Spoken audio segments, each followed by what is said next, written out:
ውድ የሰማይ ዜማ ተከታታዮች እንደምን ቆያችሁ? ዛሬ ደግሞ የባለፈውን ክፍል እንደወደዳችሁት በማሰብ ቀጣዩን ክፍል 3ን ይዘንላችሁ መጥተናል። ይህን ቻናል ሰብስክራይብ በማድረግና የደውሏን ምልክት በመጫን እንዲሁም መልእክቱን ከወደዳችሁት ለወዳጅ ጓደኞቻችሁ ሼር በማድረግ ከኛ ጋር ቤተሰብ ይሁኑ። ስለ መልካም ትብብሩ እናመሰግናለን። ማከርም በብልሃትና በቅልጥፍና ወዲህ ወዲያ እያለ ጦሩ የወደቀበት ስፍራ ሊደርስ ቻለ። ጦሩን እጁ ካገባ በኋላ አንበሳው እንደ ልማዱ ተወርውሮ መጣበት። ማከርም ሰንዝሮ ልቡ ላይ ወጋው። ታላቁም አውሬ ወድቆ ማጓራት ጀመረ። እንደገናም እየተንገዳገደ ተነስቶ ጥቂት እርምጃዎች ከሄደ በኋላ የመጨረሻ ጩኸት አሰምቶ እዚያው ድፍት ብሎ ቀረ። ሮማውያን የትርኢቱ መለወጥ ስለፈለጉ በማከር ፈንታ የቫታቪያው ተወላጅ ተተካ። አንድ አነስተኛ ነብር በአደባባዩ ውስጥ ተለቀቀ። የቫታቪያውም ተወላጅ ያለ አንዳች ችግር ወዲያውኑ ነብሩን ገደለው። ቀጥሎም አንድ አንበሳ ብቅ አለ። አንበሳው በቁመት መጠነኛ ነበር። በቁጣና በመንቆራጠጥ ከፊተኛው የባሰ ነበር።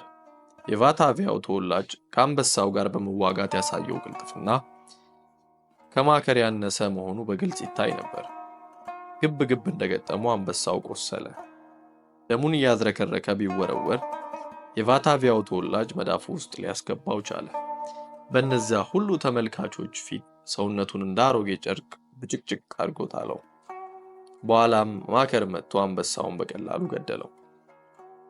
ከተመልካቾቹ ለማከር የቀረበው ጭብጨባ በማስተጋባት ላይ ያለ አንድ ሰው ወደ አደባባዩ ውስጥ ገባ። እሱም ቀደም ብሎ ቆስሎ የነበረው የሙራታኒያው ተወላጅ ነበር። እየተንገዳገደና ደሙን እያዝረከረከ ማከር ወዳለበት ቀረበ። እንዲሞት የተፈረደበት መሆኑ በሁሉ ዘንድ ታውቆ ነበር። ራሱም አውቆት ኖሮ ማከር አጠገብ እንደደረሰ ጦሩን መሬት ላይ ጥሎ ተስፋ በመቁረጥ እንዲህ ሲል ጮኸ፣ ወዲያ ግደለኝና ከጭንቀቴ አሳርፈኝ። ተመልካቾች ሁሉ ካሁን ወቅቶ ጣለው በማለት አይኖቻቸውን አፍጥጠው ሲመለከቱ ማከርም ጦሩን ወዲያች ጠንጥሮ ጥሎ ዝም ብሎ ቆመ።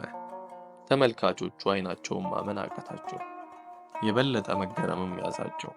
ማከር እጆቹንም ወደ ሰማይ አንስቶ ወደ ቄሳር ፊት ዞሮ የሚከተሉትን ቃላት ተናገረ። ታላቁ ቄሳር ሆይ፣ እኔ የክርስትናን እምነት ተቀብያለሁ። ከእንግዲህ ወዲህ ከእንስሳት በስተቀር በሰው ልጆች ላይ እጄን ላላነሳ ቁርጥ ውሳኔ አድርጌያለሁ። ከመግደል ይልቅ መሞት ይሻለኛል አለ። የሕዝቡም ማጉረምረም አደባባዩን ሞላ። ማርሴሉስም ምን ማለቱ ነው? ክርስቲያን ነኝ ከመቼ ወዲህ ሲል ጓደኛውን ጠየቀው። ሉኩሉስም እንዲህ ሲል መለሰለት፣ እነዚህ ክርስቲያኖች የተባሉ ፍጥረቶች በመኖሪያው ድረስ ይመጣሉ መባሉን ሰምቼ ነበር።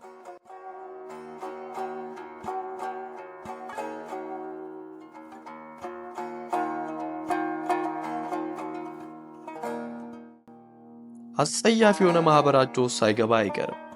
ክርስቲያን የሚባሉት ሁሉ አስከፊ ፍጥረቶች ናቸው።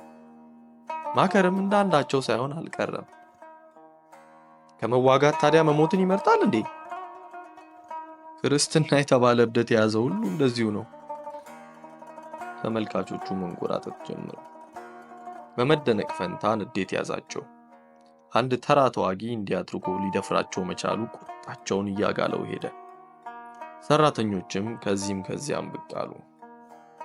ዳሩ ግን ትርኢቱ እንዲቀጥል በመወሰኑ ሁሉም ወደ መጡበት ተመለሱ። ማከር መዋጋት እምቢ ካለ የእምቢተኝነት ቅጣቱን እንዲቀበል ተወሰነ። ይህ ሁሉ ሲሆን ማከር ምንም የፍርሃት መንፈስን አላሳየም። ባዶ እጁን በአንድ ጡጫ ብቻ እንኳን ከምድር ጋር ሊያደባልቅ ወደሚችለው የሞሪታኒያው ተወላጅ ተጠጋ። የሞሪታኒያው ተወላጅ አይኖቹ ደም ለበሱ። መደነቅ፣ ደስታና የድል ስሜት ይዘው ያንገላቱት ጀመሩ። ጦሩን ከወደቀበት አንስቶ ማከርን ልቡ ላይ ወጋው። ጌታ ኢየሱስ ሆይ ነፍሴን ተቀበል። እነዚህ ቃላት በደም ተውጠው ቀሩ። የማከርም ነፍስ ከሰማዕታት ሰራዊት ጋር ለመቀላቀል ወደ ሰማይ አረገች። ይህን ድርጊት ይመለከት የነበረው ማርሴሉስም ጓደኛውን እንዲህ ያሉ ትርኢቶች አዘውትረው ይፈጸማሉን ሲል ጠየቀው። ክርስቲያኖች አደባባይ ውስጥ እንዲገቡ በሚደረግበት ጊዜ የሚፈጸመው ይህንኑ የመሰለ ትርኢት ነው። አያሌ ከሚሆኑ አውሬዎች ጋር ተዋጉ ቢሏቸው በደስታ ይዋጋሉ። ወጣት ልጃገረዶች እንኳ ከአንበሳም ሆነ ከነብር ጋር ለመግጠም ምንም አይፈሩ። በሰው ላይ ግን እጃቸውን ስንዝር አያደርጉ። በእርግጥ ማከርን የመሰለ ተዋጊ መቼም አይገኝም። ክርስቲያን በመሆን የሞኝነት ሥራ ሰራ። እስከዚህ የሚያደረሰው ሕዝቡ መቀየሙ ነው። ማርሴሉስም ለአንድ ተራ ተዋጊ እንዲህ ያለ ድፍረት ሊሰጥ የቻለው እንዴት ያለ እምነት ቢሆን ነው አለ። አይዞ፣ የእምነቱ ሚስጥር ወደፊት እያወቅከው ትሄዳለህ። እንዴት? ያልሰማው መጣ። እነዚህ ክርስቲያኖች ካሉበት ስፍራ እያደንክ እንድትይዝ ተሹመ የለም እንዴ? አብዛኞቹ የተሸሸጉት ካታኮምብ በተባለው የምድር ውስጥ ለውስጥ ዋሻ ነው። አንዳቸውን ሳያስቀሩ ተከታትሎ መያዝ ያሻል። በዛሬ ቀን ብቻ የተቃጠሉት 50ዎቹ አንሰው ሌሎቹ የሚያስፈልጉት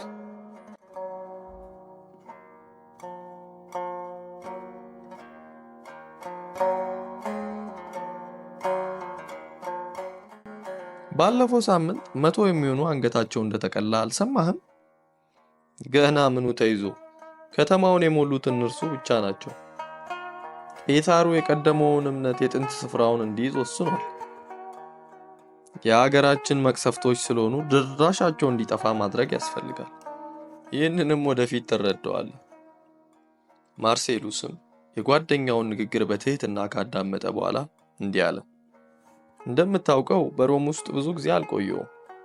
ክርስቲያኖች የሚባሉትን ሰዎችም የሚያምኑት በምን እንደሆነ አጣርቻ አላወቅኩም።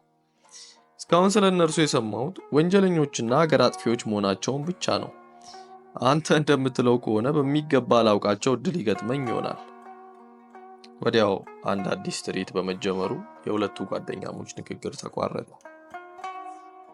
አንድ በእድሜው የገፋ ሽማግሌ አደባባይ ውስጥ ገባ። እርሱም ሰውነቱ በእርጅና የጎበጠ ጸጉሩ ጥጥ የመሰለም ነው።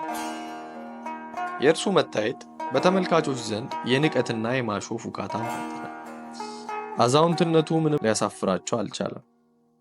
ሳቃቸውና ጩኸታቸው አደባባዩን ሞላው። በዚህ ጊዜ ሽማግሌው እጆቹን አንስቶ ጥቂት ቃላትን ሊተነፍስ ሞከረ። ማርሴሉስ ማን የሚባለው ነው ይሄ? ሉኩሉስም መለሰ። እስክንድር የተባለው የነዛ እርኩሶች መምህር ነው ይሄ። እምነቱን እንዲተው ቢያስፈራሩትም አልበገር ብሎ እስከዛሬ ቆይቷል። ዝም በሉ ባካችሁ፣ ሊናገር ነው። ሽማግሌውም እጆቹን አንስቶ እንዲህ አለ። ሮማውያን ሆይ፣ እኔ ክርስቲያን ነኝ። አምላኬ ለእኔ ሲል ሞቷል።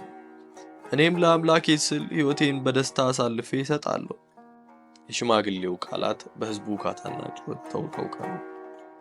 ወዲያውም 3 ነብሮች እየገሰገሱ ወደ እርሱ መጡ። እጆቹን ጭብጥ አድርጎ በጸሎት ዓይኖቹን ወደ ሰማይ አቀና።